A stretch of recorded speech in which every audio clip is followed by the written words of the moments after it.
All right, it's timed to get hyped. Hyped. Yes, today the comic binge. For those who don't know, Spider-Man is my favorite character of all time. Fictional character, yes, Spider-Man. And he has a little movie coming out next week that everyone's excited about. And I was thinking, I haven't done too many focused Spider-Man stuff because obviously I'm on a Spider-Man podcast with my friends here. And, if I need to do that. I need to do more Spider-Man stuff. It's time. It's time to do more Spider-Man stuff. And today we're going to be covering, just getting excited about the movie a little bit. I've got a great guest here with me that I'm going to be talking a lot about Spider-Man and just about the movies a little bit. And also what you can read to just get into the movie itself and for comic book wise and just get you ready, get you pumped up for what we're about to see in a few weeks. I mean, it's a little crazy. But anyway, I am your host, Paul Herman. I am joined today by my good friend, Adam. Hi, Adam. Hey, hype train. Hype train. Adam, you're like the most even-keeled dude. So you and a hype show is just like, sweet. Hype train. Yeah, exactly. No, I love it. I love it, though. No, so today we're going to talk about, I have two storylines that we're going to go over. And I think these are good, in my opinion. I think these are really good, kind of just fun things to read before you go into the movie. I mean, you could go all day about what, different things you could do. And I could honestly talk about Spider-Man all day, anytime, anywhere, but anything, anywhere, but especially Spider-Man. So I wanted to keep it very simple for people to kind of get into. And I think I have two stories that I think are really fun. And I think we'll have some connection to the movie a little bit, and maybe more than I realize. I don't know, but I wanted to keep it simple, keep it real. But I want to make it very clear for people if you've been staying spoiler free, and I'm pretty much spoiler free except for some of the major reveals in the movie that have already leaked out. So, well, the trailers have given a good. Yeah. A fair amount away, but not really everything. I think there's going to be. I actually think the ending is going to be a big shocker, probably. Yeah, that's true. So there are going to be assumptions that you may or may not know about the movie No Way Home coming up. So if you want, or if you're staying spoiler free, which I pretty much know nothing except for big reveals, which I think have been spoiled by other people out there. Just be warned. So if you want to come back and listen to this, that's cool. But I'm going on the pretense that everyone kind of knows what's one of the major things are going to happen, which a lot of people do. So anyway, Adam is here. We're on the Spider-Man show, the Spidey Dude Experience, and we were doing this for over a year now, right? Yeah, it's been August I think is when we started last year. Wow. Yeah. That's crazy, man. That's crazy to me. That's so nuts. And so it's been a crazy year for Spider-Man. And talk about No Way Home for a second. And I'm going to be fully honest here. The hype for this movie is surpassed anything of my expectations that I thought a Spider-Man movie would ever get, besides the first one ever made. Well, would you agree with that? Yes, but I think there's a reason for that.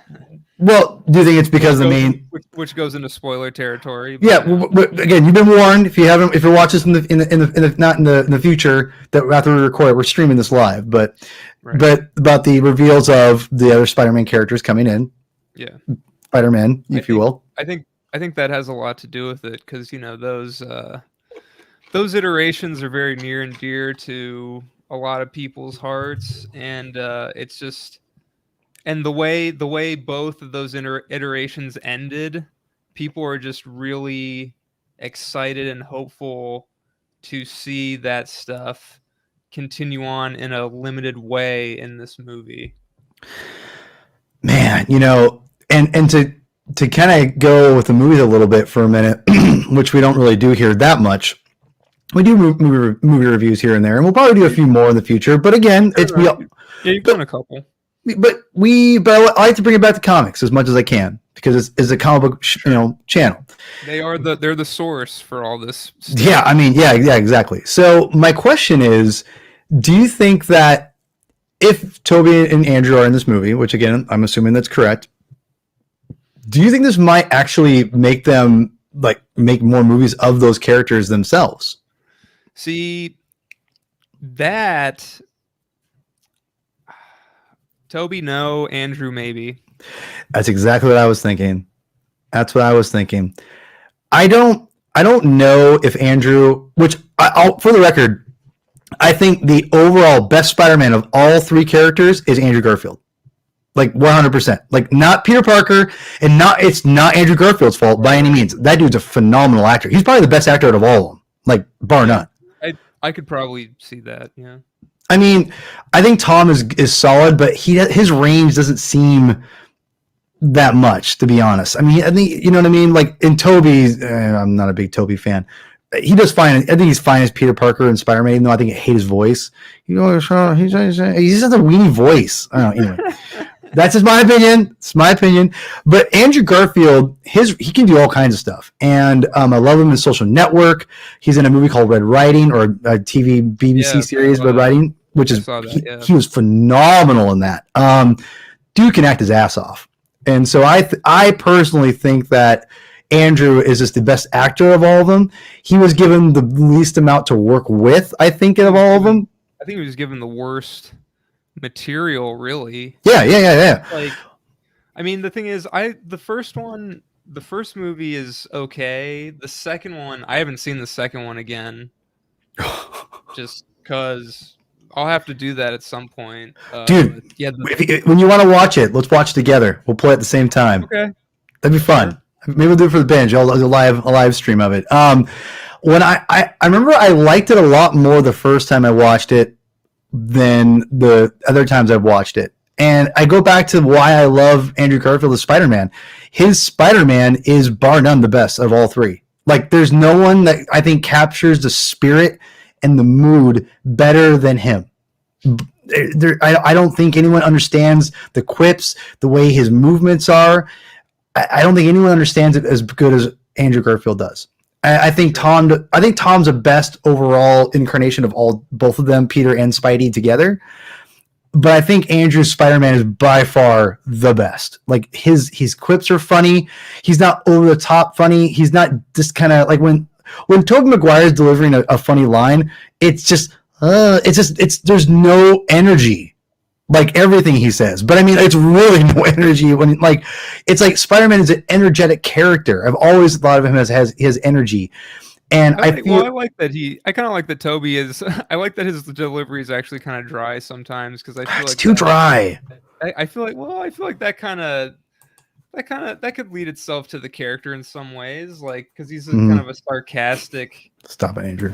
Jokester, you know. Oh yeah, the Matrix movie. Yeah. So I don't know. The thing is, I don't mind Toby's delivery in those movies as much as everyone else seems to. Yeah, I think Tom is definitely more wholesome, and I think that works. Yeah. Which again, I like that because I think that's Peter. I mean, Peter's a wholesome character. He's not like. To an extent, sure. Yeah, I've never looked at Spider-Man as someone who's this or Spider-Man Peter as this character who has he's all over the place and he's just he's unhappy. He's kind of he's a good guy. He's a guy who's not going to drink. I mean, I read a comic the other day from the 80s. I think it was Peter David, where he goes on lunch with Mary Jane and J. Jonah Jameson, and everyone's drinking but him. He's had 3 Cokes, man after my own heart. And, that's Peter. He's not someone who's going to go in and smoke a cigarette out of nowhere or every once in a while. He's not a guy who's going to get drunk. He's not a guy who's going he'll get drunk inadvertently. There's that'll come up in your reading order soon. After the marriage. I vaguely remember this. And again, that's why I love Peter. Peter's is a good dude, and he's very much going to do the right thing. Like I posted a page on my Twitter account the other day where it's a great man. It's great. It's a bummer because it's when Tom DeFalco and Ron Friends are like basically getting kicked off the book by Owsley and is it Breeding or what's his name Brent something and Brett Breeding. is it Brent Breeding? It might be Brent Breeding. Brett Breeding was the guy. He did a lot of. Him and Friends are buds. He does a lot of inking for Friends. Oh, does he? From my understanding, they seem to be on good terms. That's cool. I don't know if it was him who did it or Friends, but there's a part where Peter like just gets back in his apartment. Mary Jane's that's definitely Friends artwork. It looks like Friends. It's Friends. I think it's the Friends Breeding collaboration. Yeah, right. Okay. Because they had done stuff all throughout that run. Right. Or so I think it was mostly Friends and Joe Rubenstein for at least like half of it, or like the original symbiote stuff. And then I think after that it's a bit more like it's Friends and Breeding and maybe like some other anyway. Yeah. No, and so it's one of those things where he basically Peter is, he's like, I'm done, and he sees a gang war going on TV, and he's like, well, these guys deserve to kill each other, they're awful people, and then he's like, no, because with great power comes great responsibility, and I'm gonna stop it. And it's like, that's my boy, that's my boy. I mean, it's funny. He leaves Mary Jane hanging, unfortunately. Oh God, I love that about him, though. I mean, like, it's hard to believe that a guy would do that, but Peter, because of his character, the way he's written by so many great writers in his history, I believe it. I truly, he's that guilt driven and that dedicated to doing the right thing that it's affected me as a child and as an adult or into an adulthood because. I grew up in a very, or I was around a lot of Christian people. I went to a Christian church, and religion was a lot around me, and that definitely helped shape who I was. But honestly, to be honest, I think the groundwork was laid with characters like Spider-Man, who are always good-natured. And, we don't get a lot of those characters really that much anymore. And he very much is like Steve Rogers, but he's Steve Rogers, but with even more of a tragedy that he, blames himself on. It'd be almost like, I feel like Spider-Man is basically Captain America if like World War II was like his fault. I mean, that's like saying a lot, right? But that's the world that like that's what Spider-Man puts on his shoulders. He puts all the guilt of everything that's maybe not his fault necessarily. He puts on himself, and he vows that it won't happen again. I love that about the character, and so.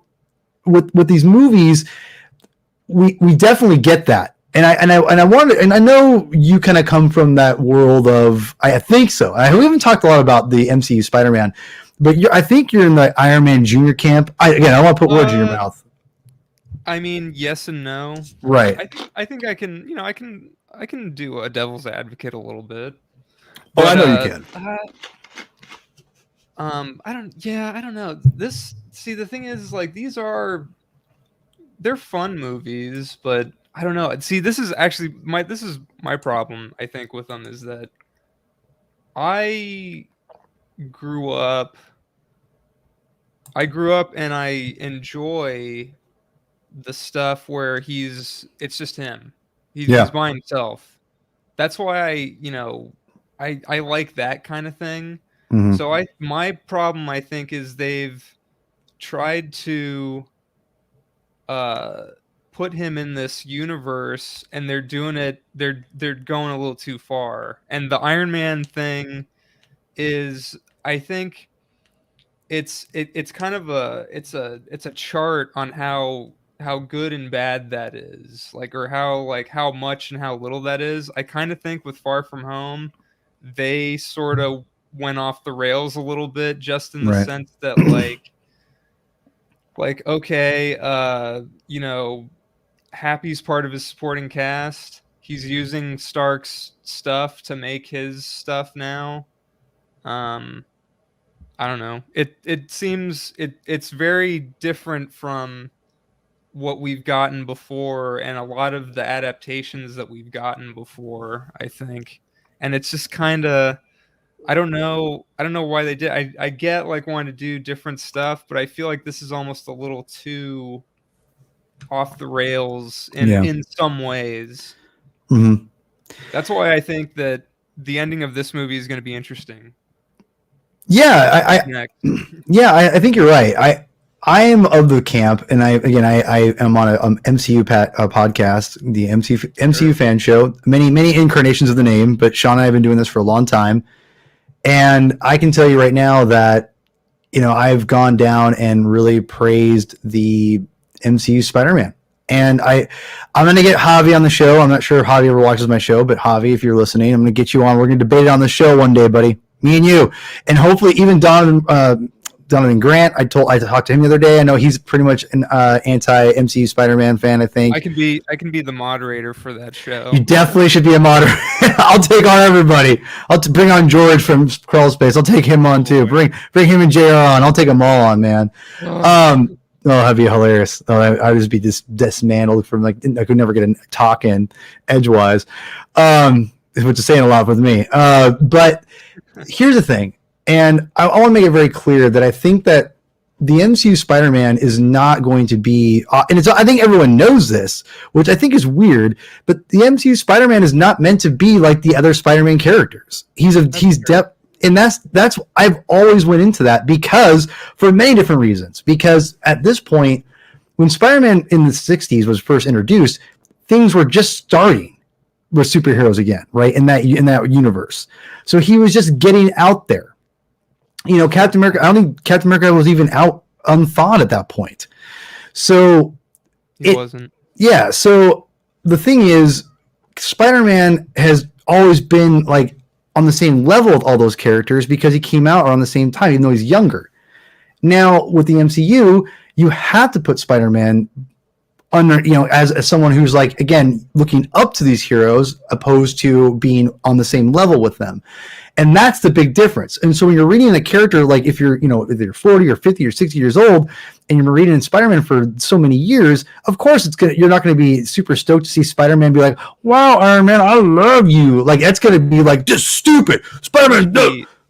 He should be saying that about Cap.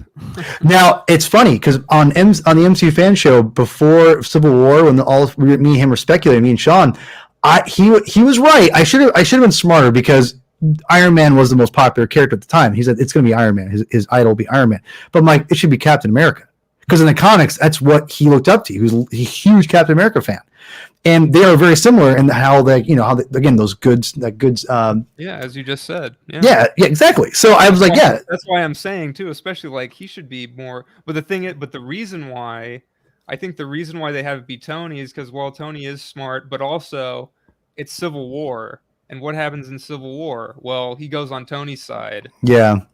Well, I don't think initially, yeah. I don't think that played a part in it, though. I think it. I think they adapted. They were like, okay, well, it's Civil War, so he's on Iron Man's side first. But I think the reason why he was on that side is because Iron Man was even though at that point Captain America was starting to kind of rise to he was getting pretty popular at that point. I mean, he was, but I mean, I think Civil War pretty much made him go. It pushed him up to Iron Man level. But at that point, Sony was only comfortable with, I think, Tony Stark being the be-all. And obviously from there, they're already developing Homecoming. They're already getting involved with the story and things like that. And obviously the Iron Man's a, slam dunk, right? So I think, to me, when MCU Spider-Man was introduced, I never once thought that, oh my God, this is going to destroy the character. I knew going into it, this was going to be a much different Spider-Man in every aspect because of that reason, because of he's coming into a world that's already been established for many, many years at this point as supervillains. He's looking up to these characters. These characters aren't going to really necessarily be super against this guy because they're going to probably know he's really young, and so there's going to be that mentorship even besides Iron Man. There's that sense of let's keep him safe kind of a thing, right? And I think that because of that, I was cool with it, and it makes a lot of sense too when if he looks up and idolizes Tony. it makes sense that Tony would look to him as like a kindred spirit because he's a genius. They're both geniuses. So I mean, like, it only makes sense from even a 616 standpoint. That's why I think Civil War, in my opinion, works a lot because of Tony and Peter's relationship that JMS helps build up in his series that goes into Civil War, which makes more sense why Spider-Man would unmask in front of everyone in the whole movie and in the comic book already. So I just don't see the problem. I don't get the whole he's Tony Stark Jr. Iron Man Jr. Yeah, I guess he is, but it makes sense in the story. If it would make sense if Spider-Man was like, I don't want to be an Avenger, I don't want to be part of Iron Man, it would just be weird. It'd be like, it wouldn't be Peter. Like, to be like that's not really Peter's thing. I mean, he'd like to work alone, yes, but he also, again, didn't have those heroes he was looking up to either. And I feel like that's a pretty appropriate thing for him to look up to those heroes if they're there already. So again, that's just my opinion. I kind of think this is kind of like a half and half thing. I think they made him too young, but I get why they made him too young. Yeah. They want to, they want to build that. They want to keep this guy essentially for, a possible sequel trilogy, which it's like, well, we'll see about that, I guess. Right. I think making him too old, that's a really good point. I always kind of forget about that or make him too young, excuse me. But I think the problem too, Adam, is that they've always made Spider-Man like too old in the movies when he's graduating high school. So he's like, I honestly think him graduating high school, like, and then going into college, I think that's the sweet spot right there. I agree. No, I agree with that. But I think that like, that should be around his age. And I don't know, like, because he was basically like a sophomore or whatever in high school, going into senior in high school now for this whole thing. And it's kind of like, I feel like I don't like him being that young, because you could argue in the very original stuff, he wasn't that young. That was kind of like a retcon. He was closer to 16, 17. Yeah, he was closer to like just graduating high school. And he was junior. College. Yeah, he was basically a junior. He was at least a junior in the original stuff. I agree.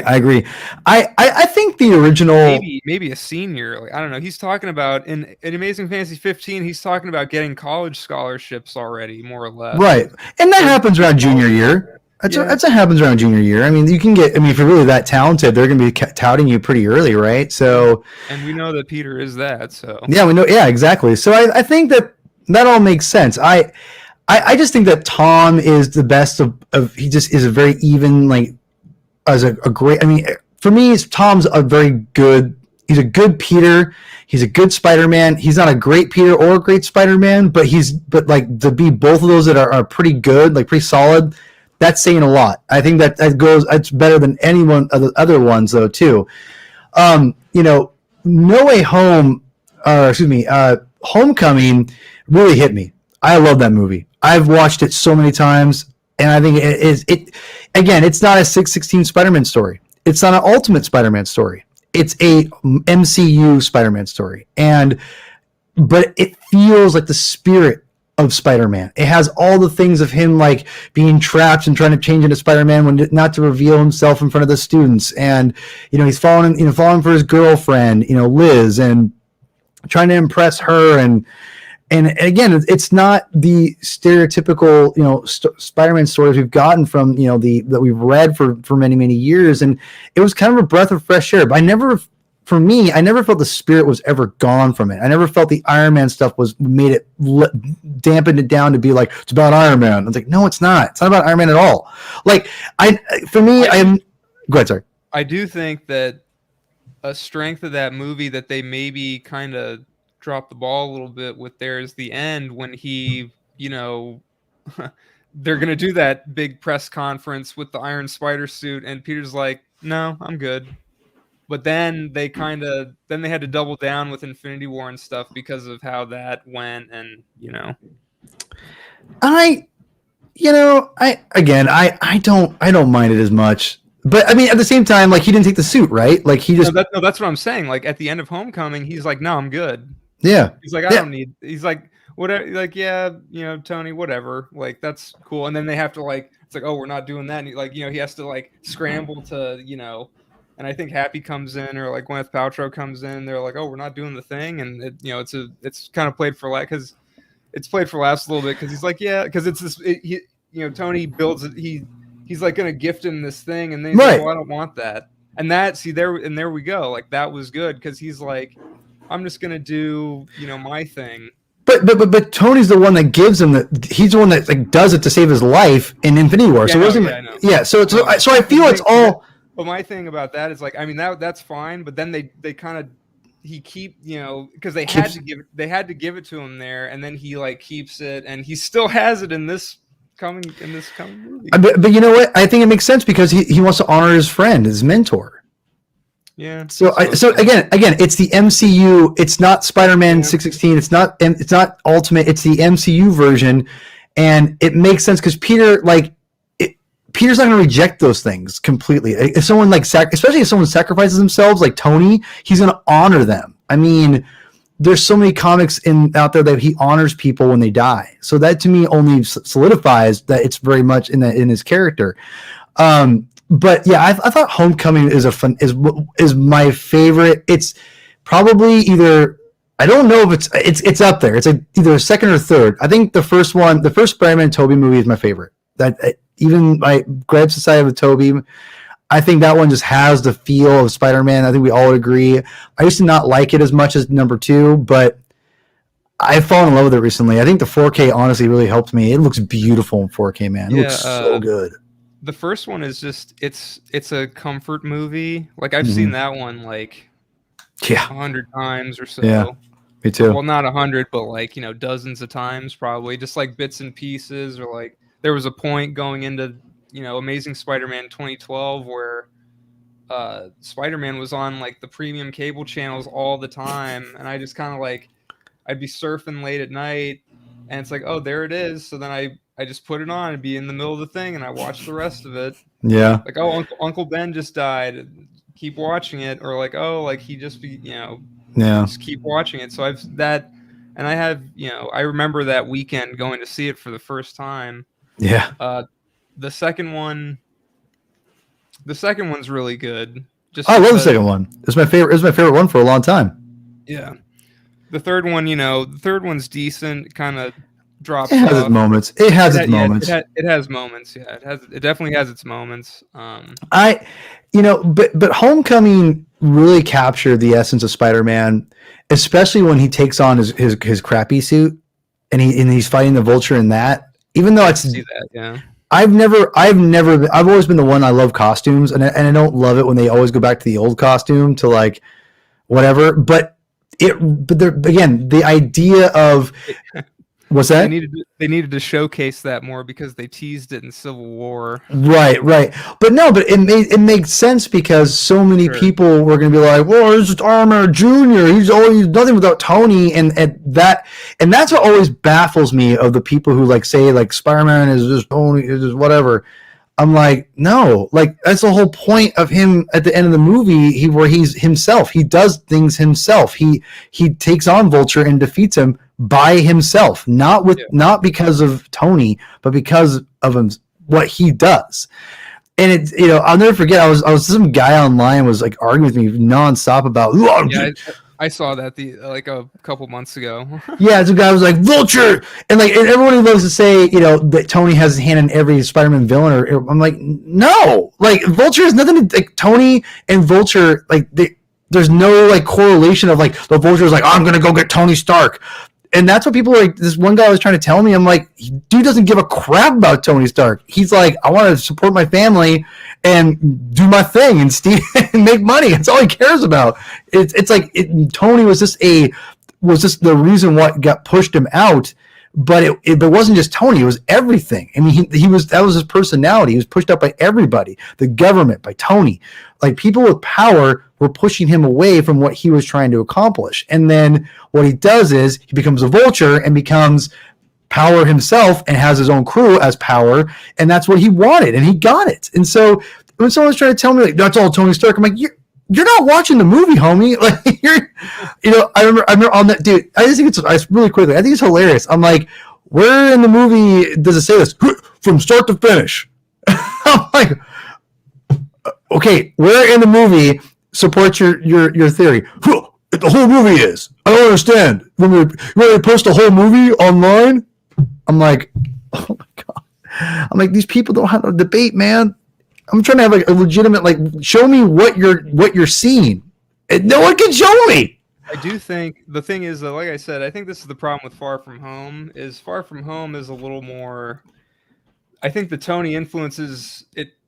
It's kind of in there. Yeah. I agree with that. I agree with that. Jake Gyllenhaal, Mysterio, he was a Stark employee, and he gets mad. They're like, "Oh, Tony used my tech for this," which I loved. I'll be honest, I loved it. And like I Called said, it barf. Peter's still using the Iron Spider suit, which, okay, fair enough. You're like, honoring his pal. Okay, who died? Not just honoring, he's dead. Honoring. Yeah, who's dead? I mean, honoring kind of implies. Well, I don't know if it implies death. No, but yeah. Something. I know. It's even more. It's more important to state that he is dead because if he wasn't dead, he may not be wearing it, in my opinion. And then like that MacGuffin or whatever, the glasses. Like, that's bad. Wants those. Yeah, that's bad. That's Tony's thing, and Tony messes up yet again. So, and for the record, why not just like getting rid of this thing in general? Just like don't give it to Peter, dude. Just get rid of it. Or I think Far From Home is. The more I watch it, the more I don't like it as much as I thought. I saw it twice, and I'm like, okay, I'm good. And I only watched it like a couple. The Mysterio illusion scene though is great. Oh, fantastic! It's phenomenal. Like the best scene of the movie. And then there's stuff like they took right from Amazing Spider-Man 67. Yep. John Romita, Jim Mooney stuff like. So good. Stuff. Yeah, that was cool. The mirror stuff was phenomenal. Dude, those are such great comics too, man. Like even when I was reading those and everything, I'm like, man, these hold up. Like these look phenomenal. They're so much fun. They look really good. Yeah, I think Stan's dialogue gets a little too. I mean, that's gonna be melodramatic, but that was. Of course, that's a day. That was his. Yeah. And he was. I think he was laying it on thick more than others, and I think that's what actually. That was why the Marvel comics might have been might have drawn people in more, possibly. I don't know. Right. Just that kind of like that drama and that angst and all that kind of stuff. Well, and here's I don't know if you were really getting that with Superman back in the day. No. And so Far From Home, I think is it definitely has its moments of awesomeness. I think Jake Gyllenhaal is a phenomenal Mysterio. I loved what they did with Mysterio. I thought he carried. I think Mysterio looks cool, and I think he is an interesting villain. But I don't know. He's the most interesting part of the movie, in my opinion. That's fair. I did like how Peter and MJ got more involved, even though they were kind of already like a thing kind of before. It was kind of weird. The movie's just. It's not the best. It's. Sorry. With these supporting characters is weird to me. I don't know. It's like they're supposed to be these characters, but they're not these characters, kind of, and like right. They sort of are. They are and they aren't. I don't know. Like I don't know. Listen, man. Here's my problem. I know, like it's all an adaptation, and you're right. Like it's MCU Spidey, but I think I still feel like people that don't like these movies as much, they kind of want some stuff that is a little bit more familiar, while I agree, kind of pushing the envelope and trying new things, but like keeping stuff familiar. And that's why they hook onto this Iron Man thing, because again, like, you're right. Spidey was a loner, and yes, he tried to join the Fantastic Four, but and the Avengers. No, remember? I know. I remember, because he tries to join the Fantastic Four, but when he learns that they don't get paid, he's like, all right, I'm out. Like, peace. He tries to join the Avengers, and he gets in a huge argument with them. It's just a huge clash of twice personalities. Yeah, doesn't he? Because the Roger Stern era, when Roger's writing it. I'm not as familiar with that. I remember though. I know that big splash page where he's like in the web hammock and he's like, "I want to be an Avenger." No, that's Roger Stern. That's Roger Stern era. I know. That's what I'm saying. That is so good. I haven't really read that. It's so good. It's a fun story. And yeah, and well, because that first time, like, oh yeah, they want him to get the Hulk, and he's like, all right, fine, I'll get the Hulk, and then I can't remember what happened. Some like, big Yeah. mix up happens, and he ends up kind of being like, oh, I don't need the Avengers or whatever. I don't know. Hawkeye, I think Hawkeye gets pissed at him. Like, They all do. yeah, they all do. Yeah. He chews out Iron Man because like Iron Man's like, simmer down, son, or whatever. And he's like, don't talk to me like that, shellhead, or something like that. Shellhead. Such a derogatory term for Iron Man. Well, and I think you're on the money with also, but during that, he's like, "Oh, I lost my dang temper again." He's thinking that as he's chewing these people out. Right. Again, Peters can be a hothead, man. Which I think that's also what's been kind of missing from some of these adaptations. But I think there's a lot there's a lot of character stuff to juggle there, so I can't blame the writers for focusing on certain aspects of the character for these different iterations, like, because he's a very complex character, but I think if you do too much, it might alienate people too much, or like they might get kind of taken out, like if there's too much going on with this character. So it's like, okay, you keep it simple and you kind of keep the character consistent, which is what I would say the Raimi and the web films did. For the most part, and even this in the MCU, his character is pretty consistent. So yeah, I don't know. Well, there's a lot there. He's a hard character to adapt. He is, and I think that I agree with you that I think that Far From Home definitely gave people more ammunition, and I think definitely deviated more to a MCU flavor as far as focus of Spider-Man, whereas I thought Homecoming was a good balance of that, where it had that MCU tie, which everyone hated when Iron Man show up or whatever, but it felt very appropriate. It felt very much like his own story. He was growing as it went, and I love that about it. And I didn't mind the fact that Iron Man was there, because every team up, Spider-Man did learn things from his team ups. So I mean, like there was. I feel like that was all appropriate. But Far From Home definitely is more, but I think it's also because it's post when Iron Man's dead, so I feel like they have no choice. So, but but it kind of sets up this thing about like, well, is he going to be like kind of the new Iron Man character? Like, well, the new like face of the MCU, which probably eventually, But it's like, but it just kind of sucks that happens with like this when that was Iron Man, and then we get. So now, and then it's like, okay, well now he's going to be the new Iron Man in some respects, or at least just like by like keeping the Iron Man supporting cast in these Spider-Man movies, and then giving him the tech and stuff like that. I don't know. It's complicated. But if I may, if you thank you, if you don't have Jon Favreau as Happy and Gwyneth Paltrow as Pepper, you don't have them in the movie. You don't have them because it's Jon Favreau and he's a freaking awesome actor and he's the godfather of the MCU. You don't have him in the movie. So I feel it's more of an honoring Jon Favreau and the fact that he loves Happy so much that you give him something to do. I can forgive that. Like no, and because he wants to do it. I mean, think about this. This guy was working on The Mandalorian, like the most popular TV series since probably Game of Thrones, and he's I'll stop doing that to go work on Spider-Man for a little bit. Sure, like he's into it. Like he's all about it. I mean, that's cool. You know what I mean? I mean, that to me shows you how much he appreciates what he does and appreciates what Marvel has done and how much how much he really cares about the universe and how much, I mean, so much to him. I mean, he's getting paid, sure, but like, let's be real, the dude's not hurting for money.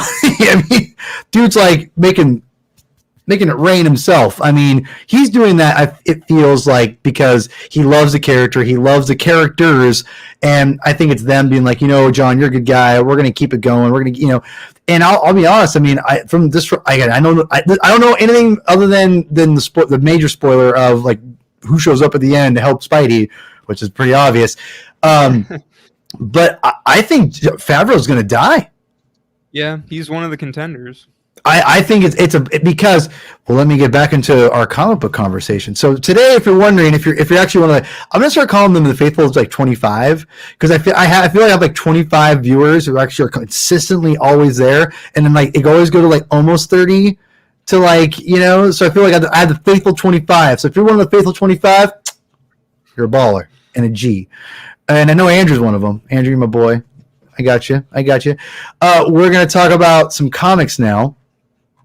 And I know you haven't read all of these, I don't think, but we're gonna have some fun with this stuff because I love the first ones.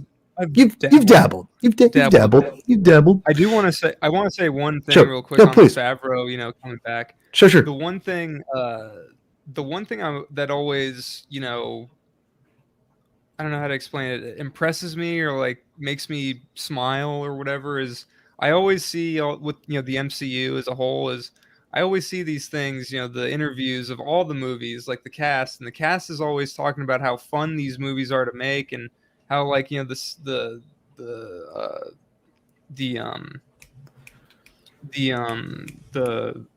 actors all become the cast list. They all become like family and stuff like that, and even the villains panel that they released from the Brazil Comic-Con thing over the weekend, like that's what Willem Dafoe and Alfred Molina and Jamie Foxx are all talking about, like how fun it is to work on this stuff and, just admiring each other's acting abilities and stuff like that. And I just think that's really cool. And it's heartening to see that, like, if, we can have our opinions about the movies, but at least they're having fun, it seems, for the most part. Yeah. So. I mean, they're getting paid well, and right. But let's be real. I mean, like, it's good to know that these are fun. Like, a lot of the stuff, like it seems like it's a good work environment. Yeah, and I think fun doing it, right? Not a waste of their time or whatever. So think about this: would they take all that? I mean, especially most of those actors who are sitting there, like Jamie Foxx, Willem Dafoe, and Alfred Molina. Maybe Molina more than the other ones, but like the other guys ain't going to be hurting for money. And like if they're going to be putting a lot of physical effort into these things, and they take these things seriously, and like the script sucks. And they don't like what they do. It's like they either are really desperate for money or they'll be like, "Nah, I'm good. I'll just go." You know what I'm saying? Like it's just because you're putting a lot of effort in, and it's exhausting, man. I can only imagine doing the same scene multiple times is just exhausting and nauseating after a while. So just wanted to just throw that out there. So we're gonna start with a comic series that I grew up loving. And this is my wheelhouse. This is exactly what I grew up with. This is Amazing Spider-Man issue 334. You can pick this up at on Unlimited. It's on. All this will be on Unlimited. It's Marvel Unlimited. It's all on Unlimited, yeah. Yeah, and this is just Eric Larson, David Michelinie, just kicking ass, man. Like this is my Spider-Man. Eric Larson will probably be my Spider-Man artist, even though he's not my favorite anymore. He's my Spider-Man artist. And I grew up loving him and McFarlane, but I was always a Larson guy. Larson. And his Return of the Sinister Six is just so good. It's so good. It's so much fun. Again, Michelinie and him really do a great job of bringing back these characters. And what's crazy is the Sinister Six didn't exist again from the annual when Stan and Steve did it until this! Like 30 years later! What? Doesn't make a lick of sense. And it's one of those things where I think people just didn't really know, like, oh, like this is a big deal. And this is the first time you get the Sinister Six. Now at this point, Kraven the Hunter is dead. Okay, so they have to replace him, and they replace him with a very interesting replacement, and we'll get to that in a second here. That ties into the movie. Exactly. So what's interesting is they replace him with the next guy here. If I can find the next issue. I always forget which one the next one's after this. I got them all, but maybe I didn't. Hold on. All right, it's this one. So this is you get as it grows. This is the original 4. Okay. And so you got Mysterio, Sandman, Doc Ock, which I hate calling him Doc Ock, Dr. Octopus, and Electro It's random. Again, Shocker's in a random issue, but it's like basically Spider-Man's just fighting random villains. But like the main plot is the Sinister Six is resurfacing, and then this is why I think I was thinking about Happy is dead, or it's gonna be a love interest of Aunt May because Nathan. That's right. That's a spoiler. And no one cares about this. That's true. This he's a character who was around for like most of the 80s. 15 years. Yeah, I'd say 15 years at this point. At that point, anyway, I'd say. And he dies. Or 10 years. Let's do 10 years. Yeah, he dies. Because it was. I don't think he wasn't around the 70s. I don't think. No, he was early 80s. Early 80s. 80s. He's about 10 years. Mm-hmm. All throughout the DeFalco run. Yeah. DeFalco. And Stern. He was part of the Stern run too. That's where him and Vulture first met. Oh yeah, that's right. Yeah. Okay. So this is why this is a love interest of Aunt May.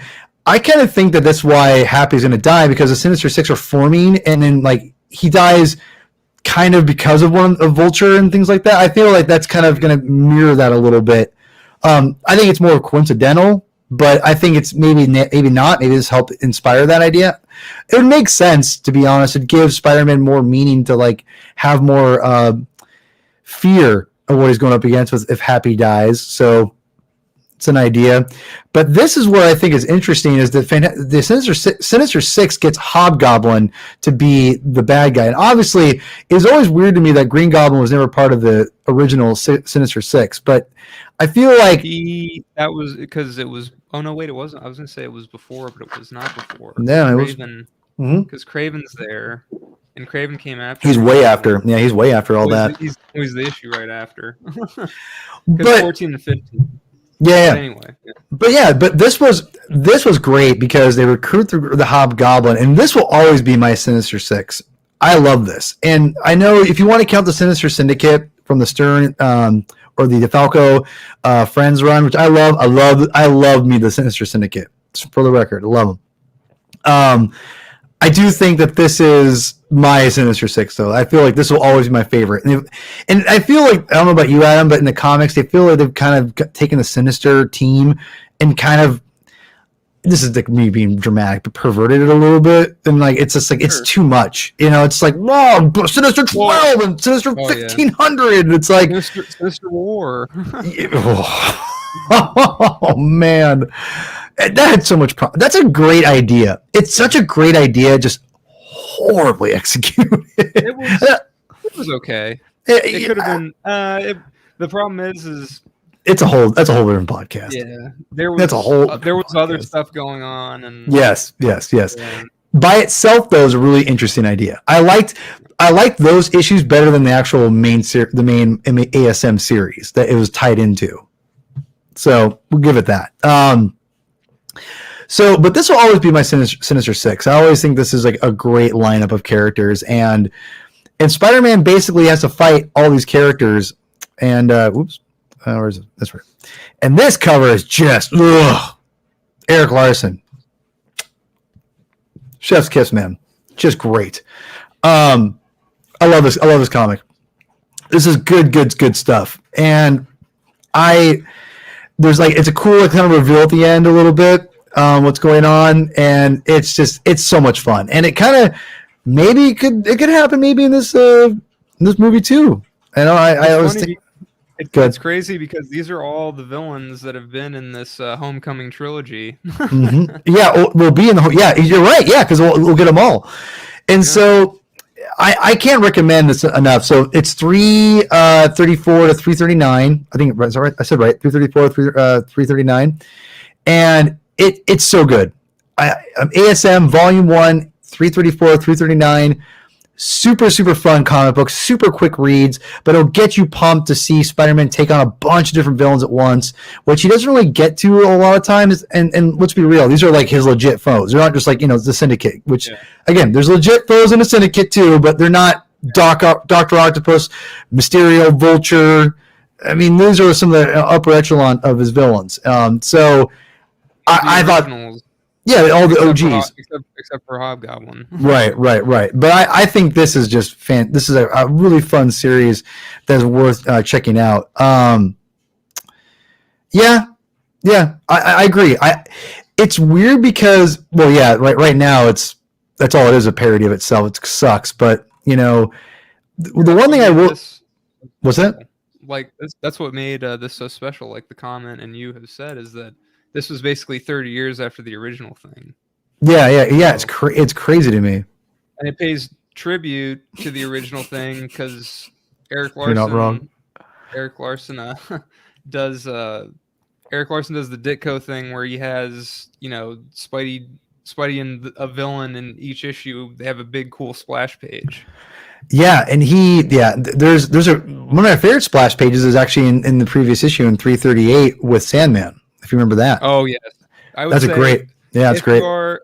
If you are a Sandman fan, which I know my friend is, Sandman is an interesting character in this series because he. I won't. That just if you're a Sandman fan, read it. Yeah, go read it.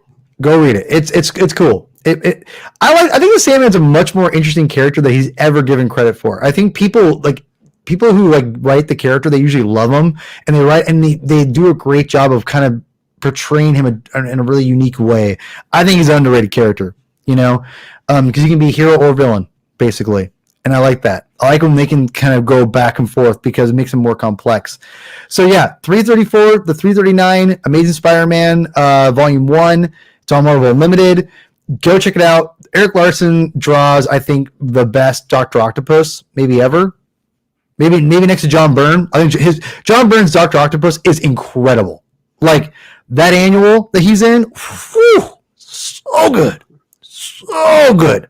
Marv Wolfman and Byrne did like that annual. I forgot which one it was, but I need to buy it because it's one of my favorite Spider-Man stories ever. I think it looks phenomenal. So go check that out. Again, a really fun series. It's going to get you ready for the next movie because it's all about Sinister Six, right? Just you don't have Lizard in it. Whatever, Yeah, that's right. Lizard's not there, but whatever. Yeah, whatever. I mean, Lizard. That's another good thing too, or interesting thing too. Why wasn't Lizard in the Sinister Six? That would have been interesting. Yeah. Well, because Lizard was Dr.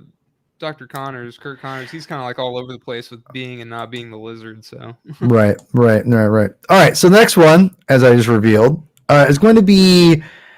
I included this, and a lot of people are going to say, "Well, isn't this more like Into the Spider-Verse?" And I think that's fair. Paul.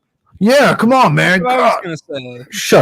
Shut up, Adam. I don't care what you said. No, but I realized why you picked this. Like after I thought, isn't this more like Into the Spider-Verse? But I realized why.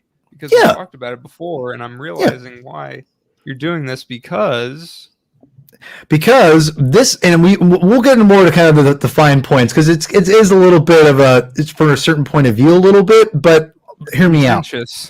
yeah, maybe I wouldn't say I think most people will agree with me on this one. I think for the most part. The reason I have this is because what's crazy, and if we're assuming that Spider-Man is going to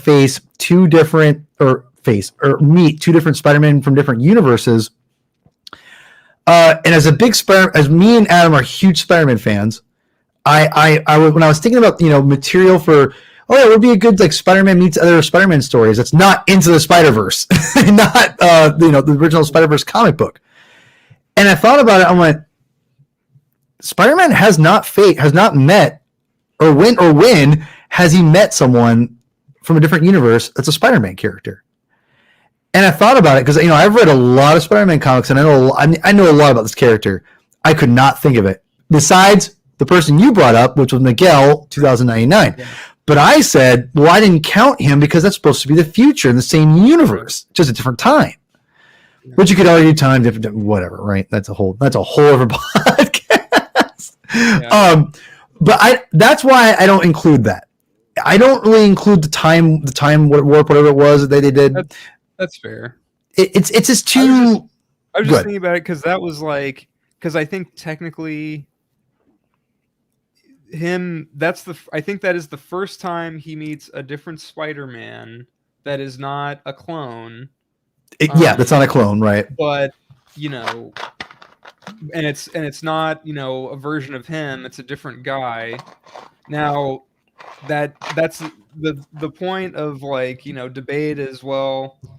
is 2099 the future of the Marvel universe, or is it an A different dimension. Yeah, a different dimension? Because technically, they've given it a different Earth, number. Right, Which right. I mean, Paul, but Paul, like that's fine, man. Like I honestly, it doesn't really matter to me. I'm just saying, like, well, technically there's this, but this is fine because this is definitely two different universes meeting for the first time. Exactly, and I think it's easier for him to comprehend a Spider-Man in the future than it is to like, wait, who are you? Universe. Yeah, like wait a minute, you're like this. Oh, you're from the future. Okay, cool. Yeah, now whether that future is, the actual future of the 616, or if it's something else on another thing, who knows, really? Yeah, exactly. Comic books, who cares? Right, yeah. So this is clearly alternate reality, essentially. At the time, yeah. And so at the time, there were two. There was the Ultimate Universe, and there was this, and there you go. Yeah, and what's really crazy is, and the reason why I picked this was because I was thinking, because Peter hasn't met too many different versions of himself. It's with even though it's that you can argue that this is more into the Spider-Verse, which it is. It influences the first Spider-Verse movie a lot. Yeah. I mean, like they had taken a lot of things from this, and made it better, which is not a detriment to this comic book because the comic is pretty good, I think. But the reason I wanted to see it, I want to see Peter interact with someone that's like him, that's like on the same level. Like again, Miguel is like future history, all that stuff. Whereas like this Spider-Man is like, we're in the New York, we're in different costumes. Who are you? What is going on here? And it kind of makes him really not second guess, but like makes him think about like who he is as Peter Parker. And he starts asking a lot of questions. What happened to Peter Parker, which again is more of the Spider-Verse kind of thing. But the interactions that Peter has of just being like, wait a minute, it actually is more impactful because he doesn't have the same history of fighting different versions of himself like we would assume now after Into the Spider-Verse and all these things we're getting right now. And so this is the first in my opinion, the first real time that he meets a alternate version of himself that is as a Spider-Man character. And I'm like, oh man, like this is weird. And like you have powers than me, and like what does this mean? And like how he connects with Miles. And I think that's important for Spider-Man in general, and that's going to happen in this movie, is that the Peters will all interact. They're all different. They're all very different versions of themselves. And that's what I kind of incorporated with this comic book series. Was this felt like it was more of a different version of Peter, even though Miles is a much different character. It's still his Spider-Man character. He's Spider-Man, and Peter is like, man, you're different than me. And it's not like Into the Spider-Verse where it's like he was reluctant to train him, and it was that whole aspect which I loved. This is more regular Peter Parker just being like, hey, this is crazy, this is weird, and like, what does this mean? And how he kind of accepted it, and he kind of liked it. And I think Brian Bendis and Sarah Pichelli craft a very underrated story right here, which again, when I read it, it's like, man, I keep forgetting Spider-Verse. They used into the Spider-Verse comic book series and storyline, but they used a lot of this. Like the whole moral crux or emotional crux of the movie is this, essentially. And but again, I go with the interactions that Miles and Peter have together, and there's some great stuff in here that I brought out even, and I have some comments here. I'll get to you guys in a minute, which I appreciate you guys saying stuff. It means, like, look at this. This is great. I love it. Your costume be cooler than mine. It's the stuff like that. Like I could see the Peters all like this is like stuff that Peter would say to himself, right? Like I love it. And like that. Oh man, Sarah Pichelli right here, just God, she's so good, man. Oh, so good. I just love it. Just love it. And it's all about Mysterio in this comic book. Great stuff. Like really cool stuff in this, man. Yeah, I think the series is really, like this is great. This is a clone thing. I love that. I think that's some kind of Nick Fury test. That's a good one. Is it? like Bendis, people want to rag on Bendis, man. I like Bendis. I've always liked him. So yeah, I think if you're looking for a good like Spider-Man kind of interact with another Spider-Man character, it's not just, and again, I know it's not a specific Peter, but there isn't a lot of stories out there where he's interacting with another Peter. There just isn't. Yeah. And so to the extent that, you know, the movie may potentially do it, and you know, and not counting, like if we count the Spider-Verse event, that's too like, they all talk and stuff, but there's not a lot of, it's just like we have to beat the villain, and there's not a lot of like soul searching, which Spider-Man kind of has that. Yeah, I think, like you're saying, right. And you know, I think that there's, I think that Spider-Man is going to be, it's going to be really cool, because I really do think that they are potentially going to be spinning off from this movie, a different movie with, or maybe it'll be a Spider-Verse movie that this will be kind of hinting at, that they could go into, if it's this successful. Because we all know it's going to be huge, but yeah. Oh yeah, this is good. They want. I keep saying this. I've said this a couple times. I think they wanted an Avengers level Spider-Man movie. This is finally it. This is the one. They're gonna make $1 billion or whatever, however much the Avengers make, even with the, you know, pandemic stuff. Like, this is gonna be huge. This will be, honestly, Adam, this will be the movie that I think will bring people back into the theater that will have been absent for a long, long time. And this will be, I think, because everyone says there's like a big chunk of people who say they're not going because it's too expensive and the pandemic. I think this movie will convert not a huge number of people, but I think enough people that will make a dent in the box office going forward. Meaning this will make people more comfortable after they go. I've been going to movies pretty much since August, or July, essentially. And I feel super safe. I've been vaccinated from February, but I wear a mask. Everyone, for the most part, I never had too many problems. People wear masks, respectful. You know, I feel comfortable. I feel very comfortable in the theater wearing a mask now. I'm super used to it. You know, and to be honest, I just love it. And I think people will see, this will be the movie that people will say, you know what, going to the movie theater has been pretty fun. You know, I feel like even like Ghostbusters, you know, Ghostbusters Afterlife, my mom and my dad and brother saw it, right before Thanksgiving. And they said, "Oh, we saw Ghostbusters." I'm like, "Oh, really?" And that was the first movie they had seen in years, much less the pandemic. And so it was really cool to see them talk about, and they had fun. They're like, "Yeah, it was so much fun, you know, going to the movie theater." And so I think that's the thing that I think Spider-Man No Way Home will bring, is that experience of going to a theater and seeing a really fun movie on the screen that deserves it. So I think it's going to do a lot. It's going to do damage in the theater. Obviously, it's going to do huge, but I think it's going to be a big impact on the movies going forward, in my opinion. So that's just me. That's how I interpret it. But yeah, I think that, again, Spider-Man is it's called Spider-Men, not man, but men. It's on Marvel Unlimited. It's a quick read. It's only 5 issues. It's quick. I read it in like a half hour, 40 minutes tops. And that's like taking breaks, pictures, and looking at things and getting distracted on my phone and all that stuff. I mean, it's a quick read, but it's a fun read. It's worth it. It's really, really fun. And the art it's so good. It really does show you, I think, that what Bendis was capable with the characters. And it leaves on a little bit of a cliffhanger that it's funny. I forget that they did go back to the series like 7 years late, 5 years later. Yeah. Finally. I've heard more mixed things on that one. I have never read it.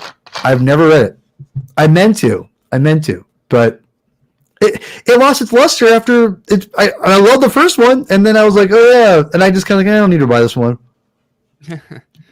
I mean, you may be better off. Who knows? I don't know. I've heard bad things about it. And the art hasn't, even though Pacelli's, I think, a part of it, I don't think there's a different artist or something, because the art doesn't look as good as the early stuff. But maybe that's just me. Hold on, I got some questions here I want to get to. Okay, yeah. I agree. I kind of hope that, in my opinion, I think Miles should be saved for a different universe. in my opinion. I don't. My MC. thing. Go ahead. We'll go. No, you go ahead. Mm. Okay. Yeah, you're drinking now, so taking a drink. All right. Because you said something, or you said something like, "Oh, this could lead to like a Spider-Verse thing." I don't really think they should do a live-action Spider-Verse thing. I think this should be the live-action Spider-Verse thing.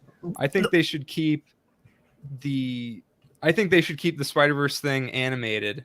They've got, they just announced part 1 of 2 for the sequel. God. I think that's how you do a Spider-Verse movie. You keep it animated, because honestly, I think that really the best way to actually do these characters is animation.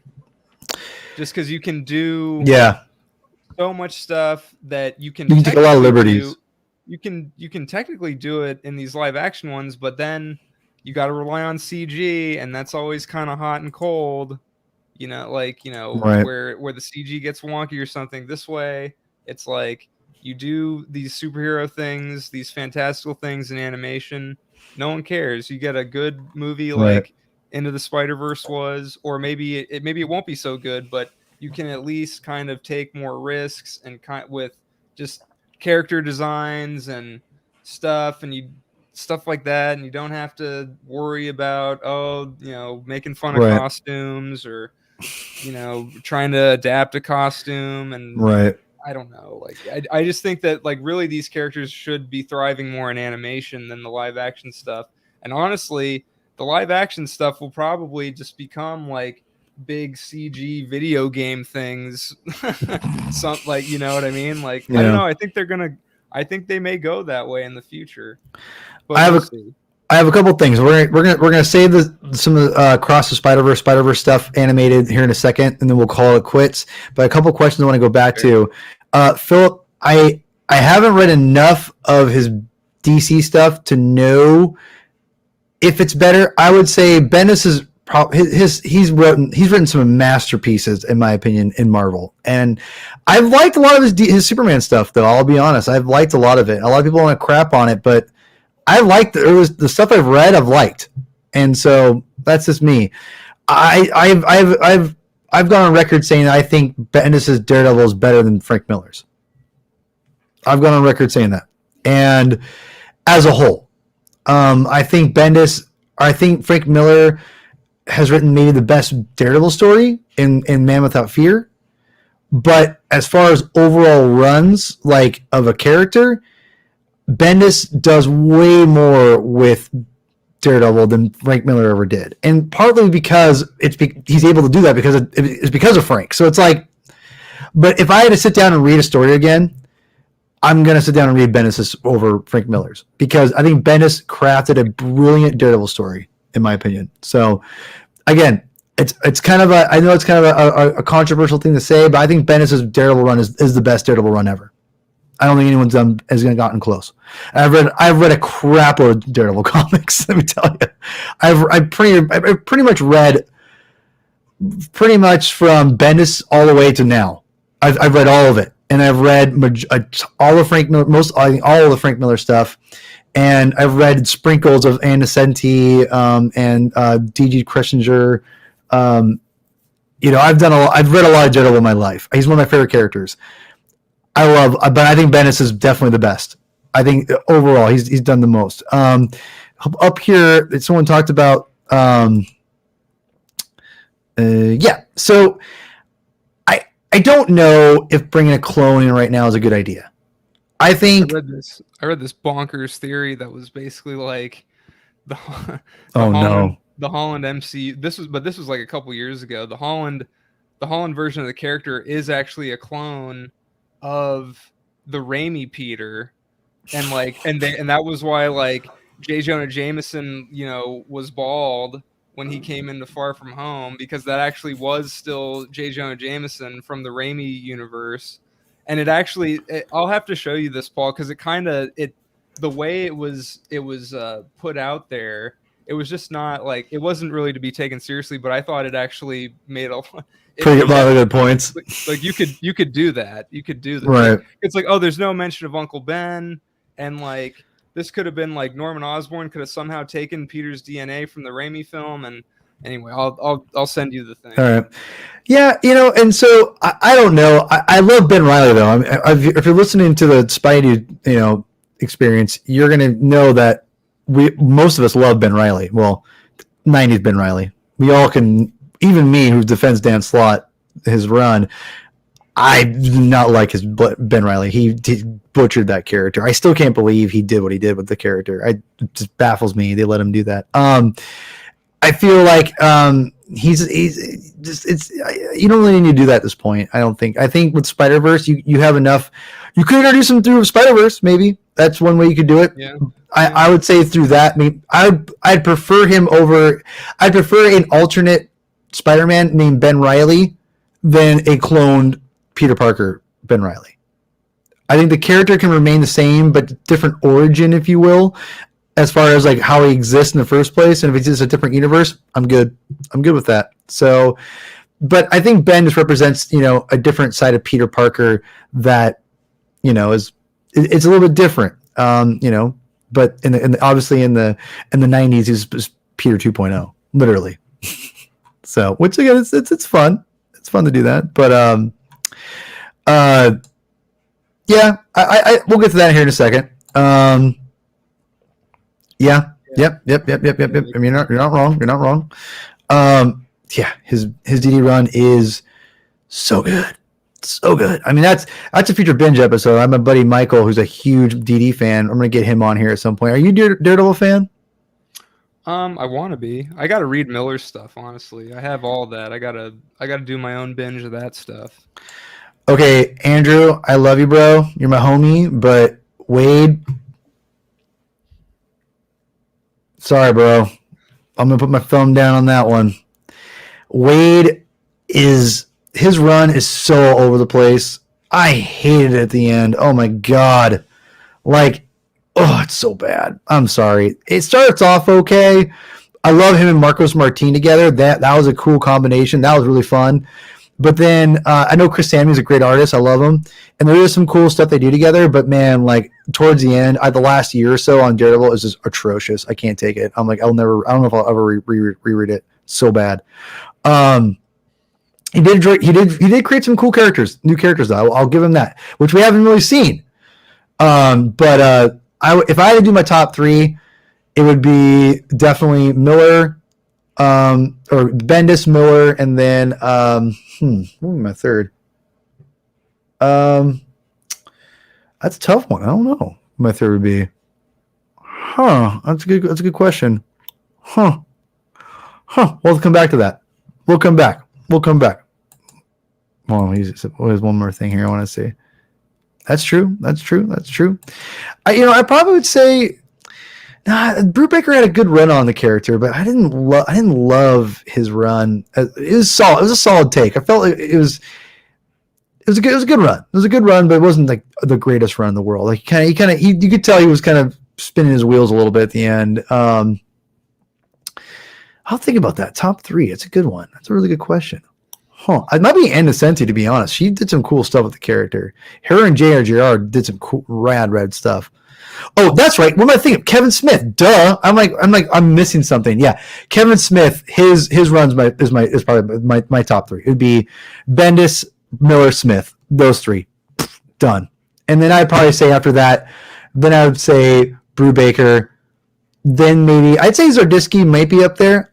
I like Charles Soule stuff a lot too, but Soule has been as consistent as Zdarsky. Zdarsky's done a good job. I think it's a little overrated myself.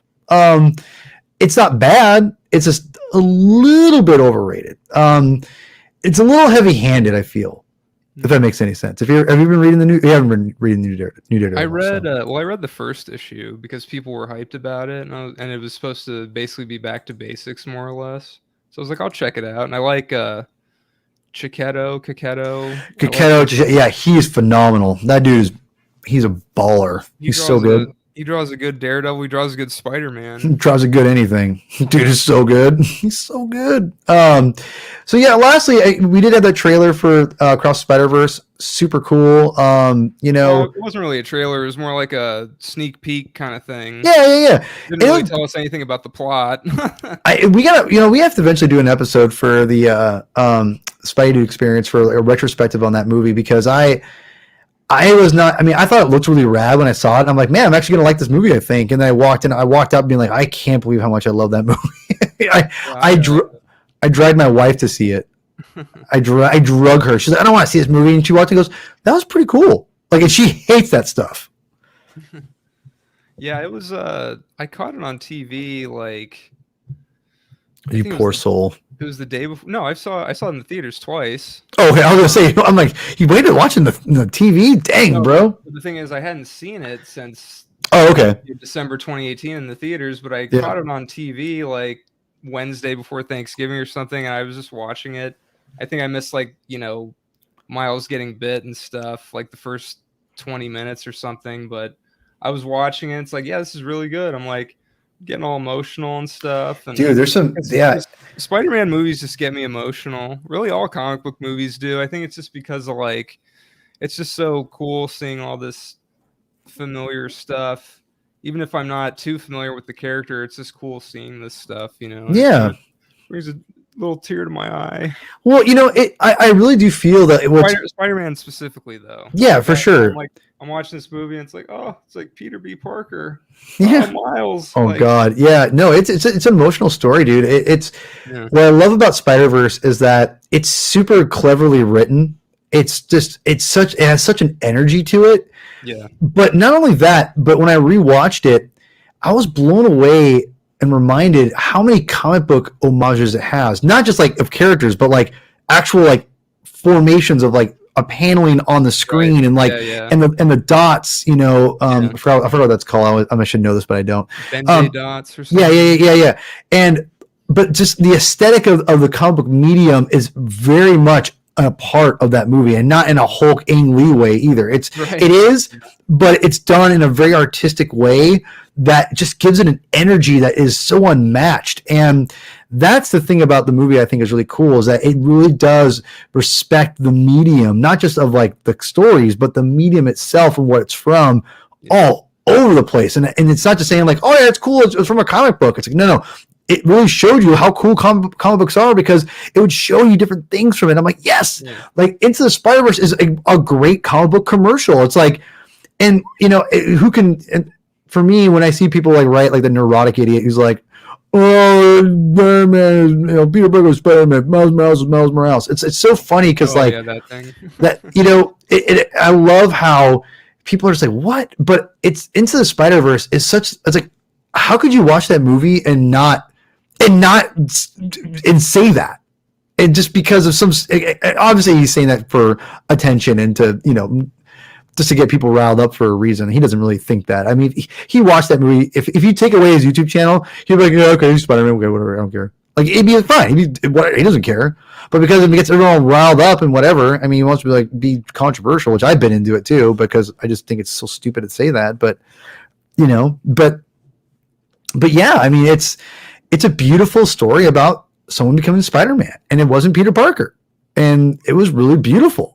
Straight up, it was beautiful. It was beautifully written, and I knowing that my kid is going to watch that and going to love it, and because I've already showed it to her, and she's interested. It's really, really aesthetically pleasing, and from on the eyes, and yeah, she just. I just love the fact that they're going to get so many different Spider-Man characters. I think that's rad, and I think that's important, and Spider-Woman and Spider-Man, and I think that's really cool. I mean, yeah, Peter Parker's the OG. He's always going to be the OG. He's Peter Parker. I mean, you can't take that away from him. It's not a bad thing, but it is cool that there's different Spider-Man characters that people will connect to. I mean, for God's sake, some people connect more to Jay Garrick than they do Wally West or or whatever. You know what I mean? So it's Barry Allen. I always call him Brent Barry, he's a basketball player. That's a deep cut if you know Brent Barry, bro. Save my Sonics. Save my Sonics. I don't know what deal this is, but I love him already. I love Comic Purge. It's like comics that you find in the dollar bin or the quarter bin. Thing. I don't know who you are, but I freaking love you. Oh my god, that's amazing. I get so happy.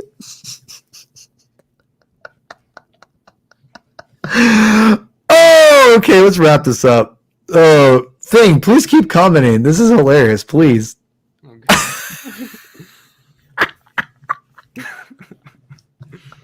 Oh god, it's funny. That's my kind of humor, man. I ain't gonna lie.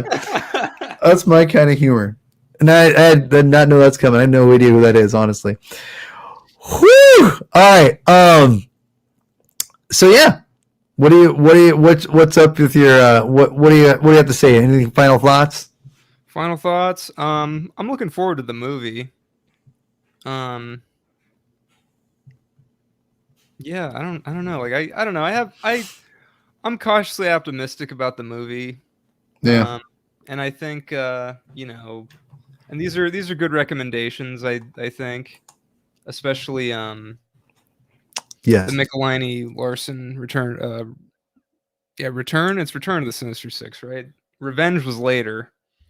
And yeah, I don't know. I think good recommendations. I think the movie. I hope the movie's gonna be good. I think Paul froze. I don't know.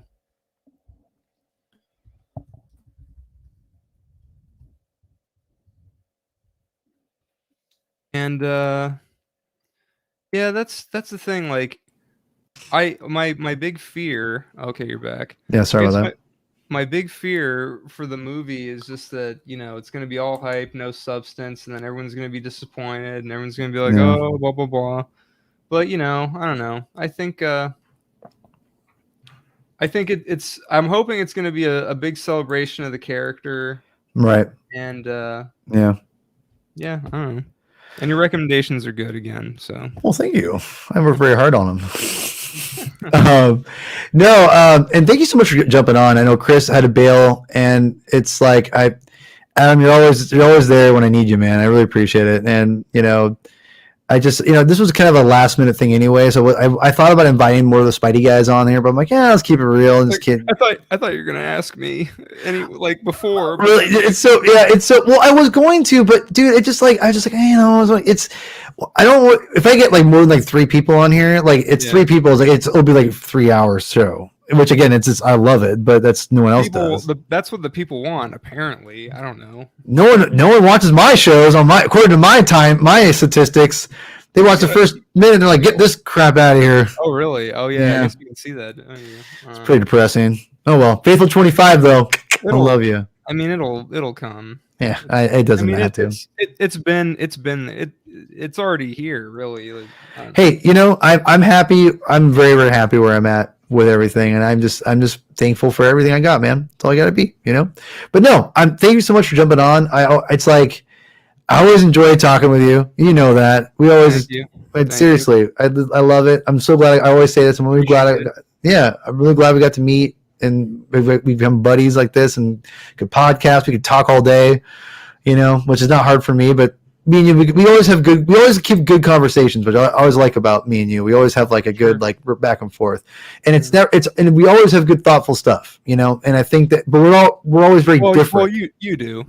Well, you do too, and you more than me. And the thing is, but what's cool is that we don't think the same at all, and that's what's important is that.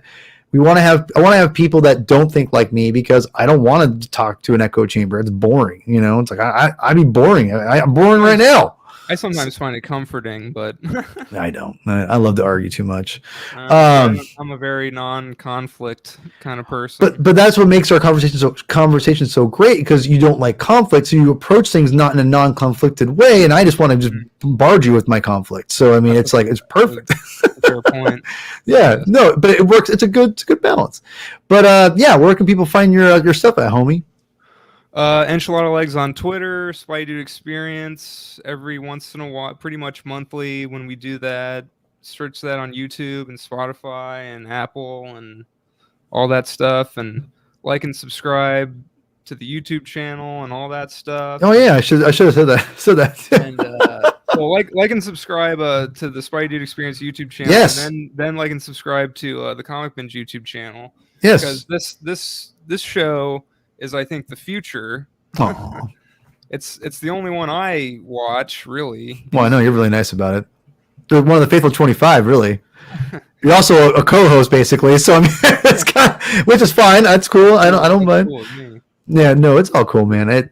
Yeah, just bring me back. I'll be on whenever you want. Really. I honestly love bringing you back, and that's why I keep having you, because we always have a good time, and it's been an hour and a half, and we could go for another hour and a half easily. Yeah, trust me. But yeah, everyone, thank you so much. Like, subscribe, all that jazz. We're going to have another show this week. It's going to be really fun. It's going to be a mega chill show. I'm trying to reformat a couple things. It's going to be a mega chill show with a independent comic book writer that I met at Emerald City Comic Con. Read a comic book of his. Super rad. It's called the OZ. Check it out. It's really good, and I can't wait to talk about it. We're going to come on and do a live stream and just talk comics and just whatever, and just kind of shoot the shit.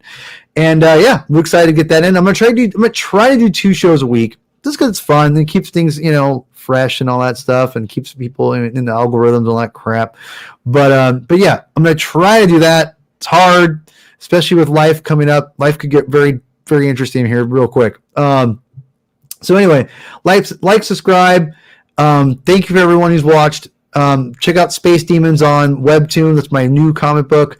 Hopefully part 2 will be coming out early next year. Antonio's hard at work. It's hard. He's got 2 kids at home. He's drawing like crazy. He's got a lot going on. So that will be coming up. And if you're wondering what that looks like, I will show you what it looks like, because it looks kind of like this. I should probably be more fluid with this. But yeah, Space Demons. Check it out, man. Antonio's work. In the next episode, you will see this thing show up, actually. Yeah. Oh, what does that mean? I don't know. So anyway, yeah, exactly. Oh yeah, exactly. Andrew, you're gonna have fun with this one. Go check out the OZ, man. I think it's called the OZ. Oh yeah, the OZ. You'll see it on Thursday when we do the show. So anyway, Chris Cloud's not here, so I'm gonna say it for him. Everyone, thank you for watching, and as always, read more comic books. Good night, everybody.